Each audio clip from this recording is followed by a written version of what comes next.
Hey, salut tout le monde, tout de suite le manga du jour.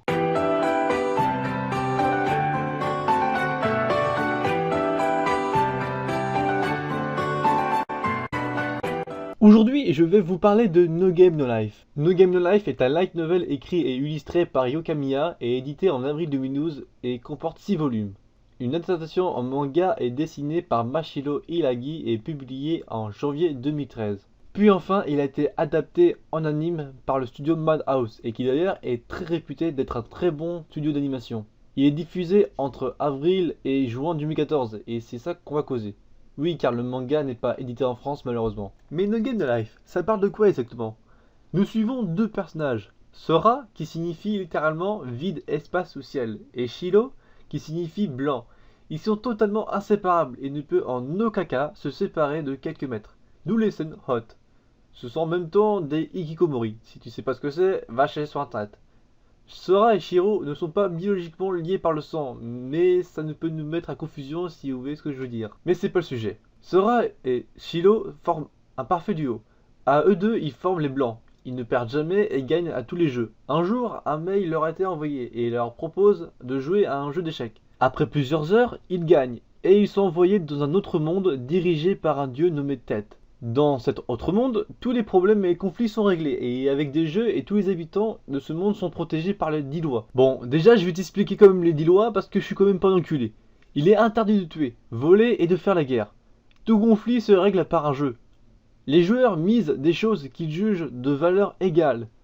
Si la loi 3 est respectée, toute règle ou chose mise est acceptée. Les règles sont fixées par le joueur qui a été défié. On ne revient jamais sur un pari conclu conformément aux lois. Les conflits entre groupes sont réglés par des représentants. Tout tricheur démasqué est déclaré vaincu. Au nom de Dieu, les règles susdites sont intangibles. Et enfin, jouons tous ensemble dans une bonne ambiance. Bon, c'est terminé pour les 10 lois, maintenant on va passer à autre chose. Chaque habitant de ce monde sont d'une race et il y en a 16 en tout. Les 16 races sont Holdus, Fantasma, Elemental, Dragonia, Gigante, Flugel, Elfe, Nain, Fée, Ex Machina, Daemonia, Dunfir, Lunamana, Warbeast, Sirens et Humanity. Bon d'accord, j'ai mis ces 16 races pour une bonne raison. Je voulais faire une petite anecdote. Déjà, je les ai mis plus puissants ou plus faibles. Et aussi, je voulais dire que les races en dessous des elfes inclus possèdent un corps physique et se reproduisent d'une manière normale et sont donc classifiés en êtres vivants. Le reste des classes possèdent une volonté assez forte suffisante pour les considérer comme des vies, sans besoin d'un corps physique. D'ailleurs, Sora et Shiro sont considérés comme des Humanity. Ils cherchent à battre toutes les races afin de pouvoir battre Dieu et de prendre sa place. Les 16 races intelligentes de Discworld sont connues sous le nom collectif d'Exceed. Chaque race d'Exceed possède une pièce d'échec représentative qui leur a été assignée par tête. Ces pièces sont appelées pièces raciales. Si une pièce est perdue, la race perdra sa place parmi les Exceed et sa protection par les lois, la rendant vulnérable à toute attaque, mise en esclavage ou meurtre de la part des autres races. Toutes les races de l'Exceed sont liées aux 10 lois établies par tête après avoir obtenu le titre de divinité unique. Ça aussi, c'est une petite anecdote de No Game No Life que je voulais faire partager. Je vais donner mon premier avis sur No Game No Life. Tout d'abord, c'est un très bon manga malgré le côté ecchi qui est parfois justifié, vu que comme Sora a 18 ans et n'a pas de petite copine, il agit comme un gros pervers. Donc on peut pas trop l'en vouloir pour ça. Même si c'est vrai, c'est exagéré parfois. De plus, le concept est très sympa. C'est nouveau pour nous, et ce qui est assez rare pour les animes de nos jours, si vous voyez ce que je veux dire. Ensuite, je vais commencer par vous présenter certains personnages avant d'aller plus loin. On va commencer par Sora. Sora, tout comme je l'ai dit, est un hikikomori et un NEET. Il a une intuition astucieuse, une grande culture, une très grande intelligence et une perspicacité sans faille. Puis ensuite Shiro, c'est encore une enfant et pourtant elle possède une intelligence hors du commun. En gros plus intelligente que Kenzaki de GTO ou de Kindaichi Shonen no Shikembo pour vous dire le niveau.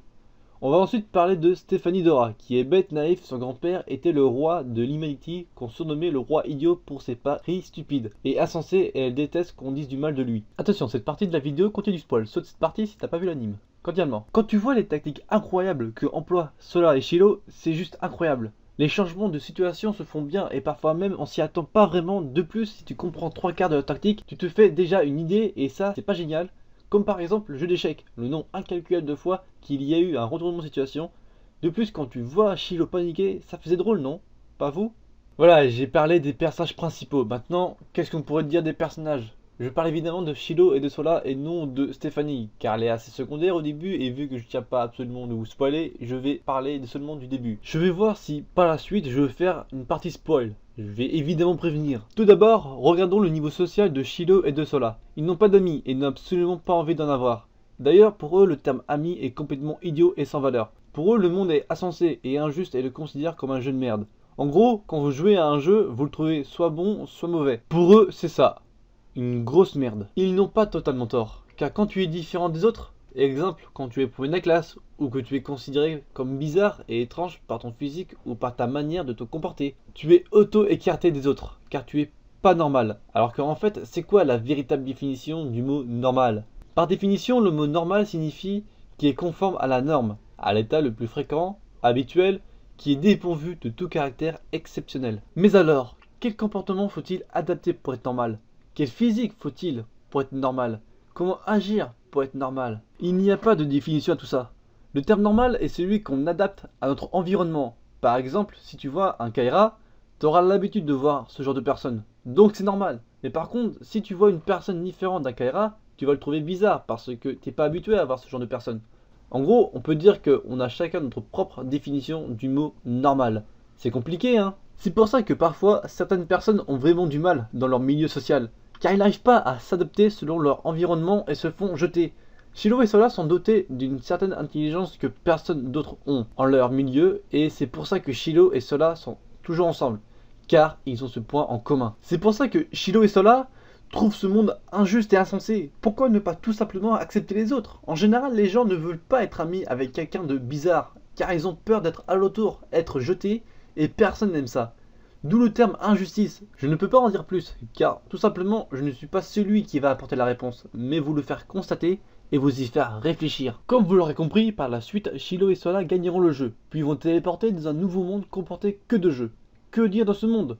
Pour ma part, je le trouve génial, mais d'un côté, je trouve ça bizarre. Pourquoi je dis ça? Tout simplement car si ce genre de choses est adapté à la vie réelle, j'imagine mal François Hollande ou Obama jouer au poker pour parier leur territoire. Mais d'un côté, pensez-vous que si on réglait nos conflits par des jeux, la vie serait meilleure? Je préfère vous laisser répondre à cette question. On peut voir dans ce monde un côté sympathique, genre des elfes, de la magie et des boobs. Non, ça par contre, c'était mon fantasme.